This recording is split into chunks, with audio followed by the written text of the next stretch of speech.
Hello, everyone. We're here in Albany, New York. This is RGH Paints.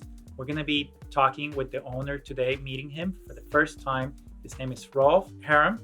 He's going to be telling us how he makes his lead white. I've had a lot of you writing in, asking me about some of the lead white products and how to make lead white. And this is a company that still makes lead white and is offering these products for sale online. So we're going to be talking a little bit about his process and how he makes these paints. If you haven't subscribed to my channel, make sure to subscribe to receive future notifications. So welcome to RGH Paints. We're in Albany, New York. I've had this company since 1989. It's about 1,000 square feet. It suits our purposes quite well. We make about 130, 140 different professional grade artist oil paints. Basically oil paint, dry pigments, and oils that we sell. It's basically a mail order business. People order in on the computer and then we ship them out. We do have local artists coming here, but I would say like 95% of the customers order by mail. I hope to show you how we make our lead white. We make a lot of versions of lead whites. We're a very small company, but we probably make more different versions of lead whites than any company anywhere. We already prepared a batch of the lead white. We call it cremnit, but so we have a batch in here already made up. In these barrels here, on this one we have, it's like a 50 gallon barrel of alkaline refined linseed oil. This is just a regular food mixer. It's a Hobart food mixer. So what we've done here is we take the oil, we put the oil in the bowl here. Then after the oil, we have, in this bag here, we have aluminum stearate.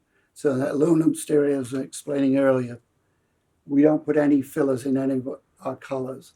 Aluminum stearate is a stabilizer. So we put in the oil first in here, then we put the aluminum stearate second, and then after that we put in the cremnits or the lead white, which is in this bag here. So we put in the full amount here, so it's already ready to go, but I'll put this on to show you how it works. So it's already, this was actually already been mixing for about 10 or 15 minutes before you came. So it's already pretty well mixed.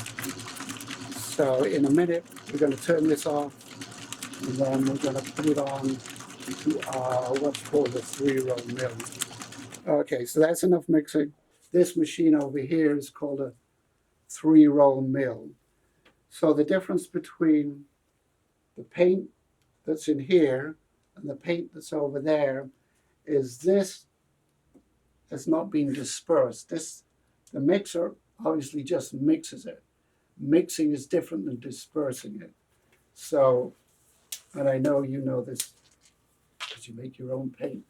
So you put the paint down here, the paint goes down between the two, attach the paint, then sticks to this roller, comes up against this roller, and then goes to the other roller.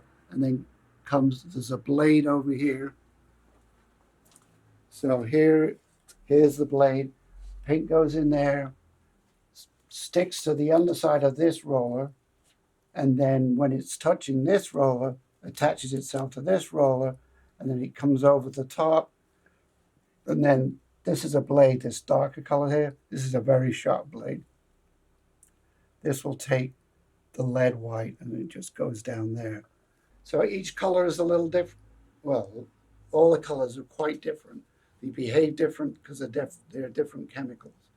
So the lead white is going to go through 3 times. That's basically enough. Some colors, depending on the color, need to go through 4 times, 5 times. We don't have any colors that go through it less than 3 times. So I'm going to start the machine up in a minute. So this is really quite stiff. So I'm going to put that on the mill, and we I really try to make our paints. I hate oily paint. So we really make really well heavy bodied paints for the most part. If people, if it's maybe a little too dry for them, it's very easy to just add a tad of oil and just mull it in. But if it's oily, it's kind of hard to make oily paint not oily. You can put it on paper, I guess, paper towel or something, but we try to make our paints really well bodied. Start this machine up. So I'm going to end up on the other side over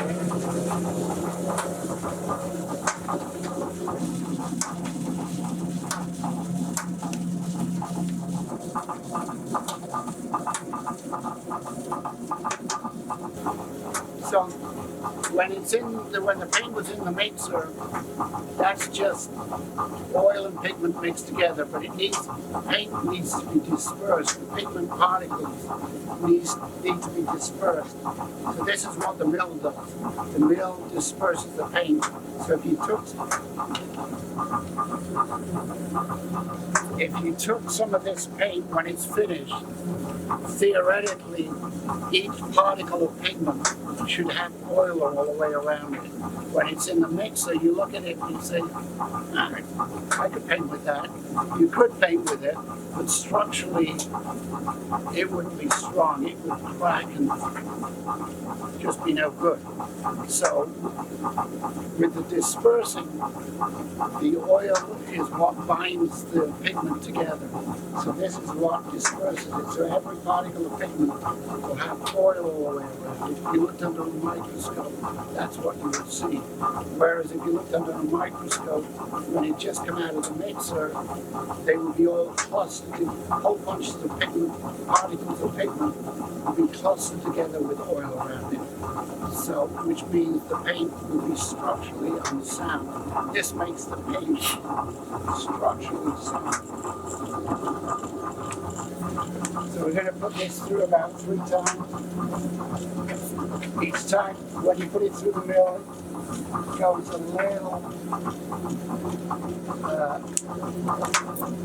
little less thick. Only a little bit, but a little bit. So we have the regular artist tube. So this is a 37 ml. This is a 125 ml. So those are we just have 2 sizes in the regular artist tubes. They're aluminum tubes. So then we have the plastic containers. So this is 63 ml, which is 1/8 of a pint. Then we go to 1/4 pint, which is 125 ml. 1/2 pint, 250 ml. That's a pint. Then we switch over to cans. This is a quart. Then we have half gallons. These are all half gallons. We do a lot of custom orders. These are corking tubes. So the advantage of these, it's like having a very big regular artist tube, except for it's so much bigger and you have to use a corking gun like a builder would use. I've had a lot of questions on my channel about the possibility of lead white not being available. There is some nervousness, Europe's closed down. So just talking about the US, because I know very little about what's happening in Europe. What I know is that there's 2 places that I know that sell it. And so there was one company that I bought from, I no longer do business with them. So the company that I buy it from now, they said they're going to carry on making it. I know the gentleman that's ahead of it, he said they're going to carry on making it. I take his word for it. The price has gone up a lot in the last few years for various reasons. But I feel fairly confident. I wouldn't say fully confident, but fairly confident that this company is going to carry on producing it. And as long as they produce it, we'll be making it. Because I know there's a fairly big demand for it, especially among traditional painters. Another question, I have a lot of my viewers asking me constantly about luminous stearate. And how does the luminous stearate affect the overall paint texture? Is there a fundamental difference of using a luminous stearate versus not using a luminous stearate? So we use a very small amount of aluminum stearate in all our paints. We have made paints with no stearate in it. And occasionally we do, I would say a lot, but a fair amount of custom orders from artists wanting a particular color made a certain way. Sometimes we get a request to make a particular color without any stearate. It's pretty rare, but we do it. And I hate to do it, but I do it. It's very difficult making it. It handles very different. So the kind of consistency that I would say across the board with most paints that you buy, artist oil paints, have a certain consistency. There's variety in it depending on the color, depending on the company too. But how we achieve that predictable consistency is by having that small amount of stearate in it. If I've made it without stearate, and what I end up with is, for example, if it's lead white, it's like a white paint that behaves a little like honey. I'm exaggerating, but there's some truth to it. It's even though so I have a can here, just say this would be the one with no stearate in it. And I put a spoon in there and I lift it up and it's full of paint and I go like this, the one with no stearate in it, it will behave a little like honey. It will start dripping down. I find that RGH Paints has a reasonable price for their small tubes and their overall products. They have a nice variety of paints that are ground in different oils. For those of you that are looking for different oils such as walnut oil and washed oil, they're able to also do custom orders. So I highly recommend that you check out in the description below the link to their website. In the United States, you can still find this material, with some retailers charging as much as $100 for a tube of stack processed lead white. The average price for the modern lead white being between $23 and $34 for a small tube. If you haven't subscribed to my channel, make sure to subscribe to get future notifications on my live presentations.